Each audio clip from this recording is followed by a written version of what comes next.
दोस्तों स्वागत है आप सभी का ब्रेक के बाद हमारे और आपके खास शो मार्केट फर्स्ट में। हम बात कर रहे थे कंप्यूटर एजुकेशन की और स्किल डेवलपमेंट की उस बाजार की।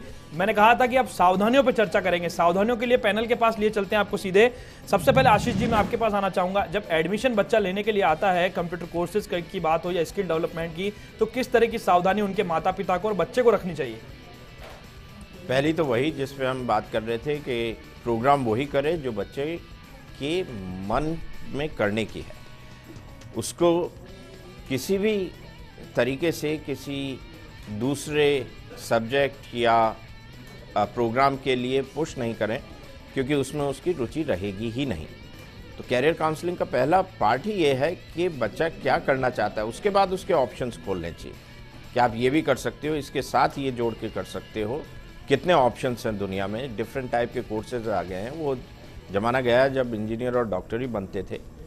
आप अपना कैरियर किस फील्ड में कहाँ पे अपनी रुचि के अनुसार ही बना पाएंगे। आपका भी सुझाव जानना चाहूंगा मंसूरी जी, सावधानियों को लेकर के। एडमिशन लेने से पहले पूरी तरह से कंपनी की डिटेल लें। आजकल हमारे पास इंटरनेट की सुविधा सबसे बेस्ट है कि कहीं पे किसी के भी बारे में अगर जो जानकारी लेनी है वो इंटरनेट पे जाके चेक कर सकते हैं। उस कंपनी ने जो डिटेल दी है, ब्रोशर्स या पैम्पलेट में कोई कुछ भी डाल सकता है, उसे पूरी तरह चेक करें। कॉल करें हर जगह पर, उसके हेड ऑफिस, कॉर्पोरेट ऑफिस, हर जगह पर कॉल करके देखें क्या ये ब्रांच यहाँ पे है, तो वो अफिलिएटेड है। जो कोर्सेज वो करवा रही है उसके लिए जो ज़रूरी अफिलिएशंस उसके पास कम्प्लीटली है, उसके बाद इंफ्रास्ट्रक्चर पूरा है, उसके बाद फैकल्टीज़ जो है वो पूरा नॉलेज रखते हैं या नहीं है, उसका मटेरियल जो बुक्स वगैरह जो देगा वो क्या कंप्लीट सिलेबस मिलेगा या नहीं। तो बच्चा खुद अगर जो जानकारी निकाल कर अगर जो करेगा तो ज़्यादा अच्छा रहेगा। आशीष जी आपके पास आना चाहूंगा। चूरू फेयर की बात अधूरी रह गई, जाते जाते चूरू फेयर के बारे में बताएं। किस तरह की एक्टिविटी वहाँ चूरू के एजुकेशन फेयर में आप प्लान कर रहे हैं? जी हाँ, 24 जनवरी को दादाबाड़ी एग्जीबिशन हॉल में हम ये फेयर लगा रहे हैं, जिसमें 12th क्लास के बच्चों को तो अंडर ग्रेजुएट प्रोग्राम की इंफॉर्मेशन मिलेगी इन यूनिवर्सिटीज़ और कॉलेजेस से डायरेक्टली। इसके साथ ही हम कुछ सेमिनार भी ऑर्गेनाइज कर रहे हैं उन ग्रेजुएट्स के लिए जो MBA परस्यू करना चाहते हैं और अपना कैरियर आगे बढ़ाना चाहते हैं। इसके अलावा हम गर्ल्स और लेडीज़ के लिए एक मेकअप और हेयर स्टाइलिंग की वर्कशॉप भी ऑर्गेनाइज कर रहे हैं। पूरे दिन में सुबह 9:30 बजे से शाम को 6 बजे तक ये कार्यक्रम चलेगा।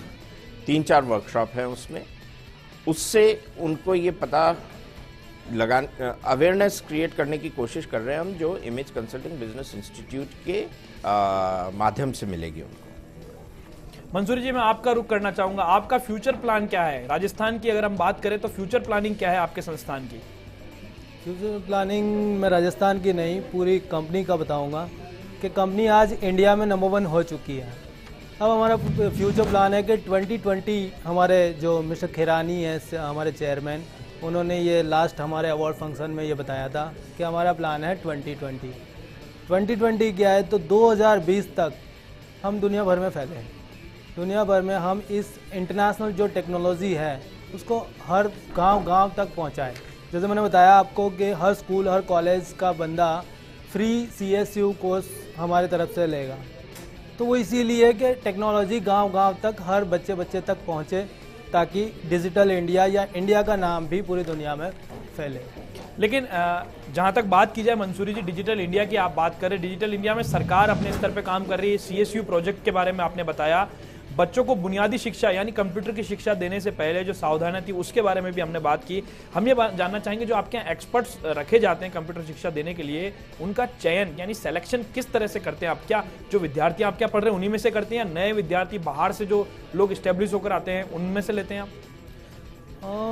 मोस्टली हम ये चयन इंटरनेशनल सर्टिफिकेट, जो हमारी प्रोग्राम है वो सारे ही इंटरनेशनल सर्टिफिकेशंस हैं, तो वो सर्टिफाइड हो गए तभी हम चयन करेंगे। हम खुद भी बनाते हैं, हम उनको हमारे यहाँ से भी चयन करके उनकी पूरी तरह से ट्रेनिंग करवाते हैं।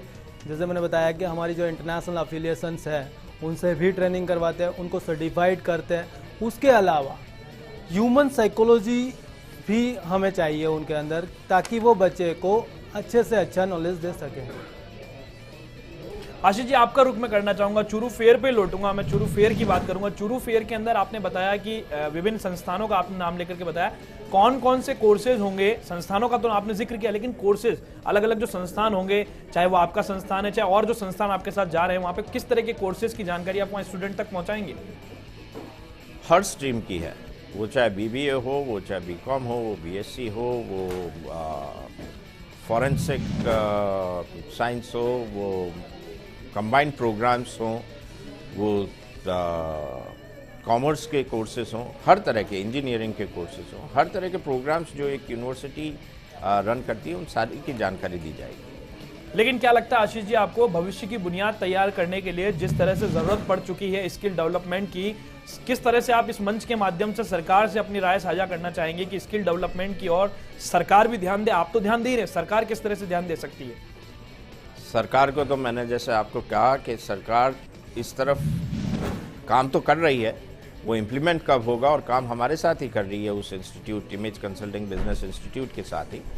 वो इम्प्लीमेंट कब होता है उसका तो मैं कुछ नहीं बता सकता, लेकिन हम अपने इस फेयर को इस साल चूरू से शुरुआत करके मैं ज़रूर रूरल एरियाज़ में और दूसरे शहरों में पहुंचाना चाहता हूं, क्योंकि जहां तक मैंने अनुभव किया है, हर कोई एजुकेशन फेयर सिटीज़ में लगाता है, जयपुर में लगाएगा, दिल्ली में लगाएगा, लेकिन ये जो टायर 3 सिटीज़ कहूँगा मैं, यहाँ पे कोई अपने प्रोडक्ट को लेके नहीं गया है अभी तक, और वही मेरा रुझान है कि कुछ ऐसा करें। आपका प्रयास काफी सराहनीय है और उम्मीद करते हैं कि आपका फेयर और जो एजुकेशन आप जिस तरह की प्रोवाइड कराते हैं, आप लोग भी सफल हों और लोग भी सफल हों। दोस्तों, एजुकेशन सेक्टर यानी भविष्य की बुनियाद जहां पर तैयार होती है, ये एक ऐसा सेक्टर है, भविष्य की बुनियाद तैयार करने वाला सेक्टर। जाहिर है, किंडरगार्टन से लेकर प्रोफेशनल कोर्सेज तक पेरेंट्स इस खोजबीन में लगे रहते हैं।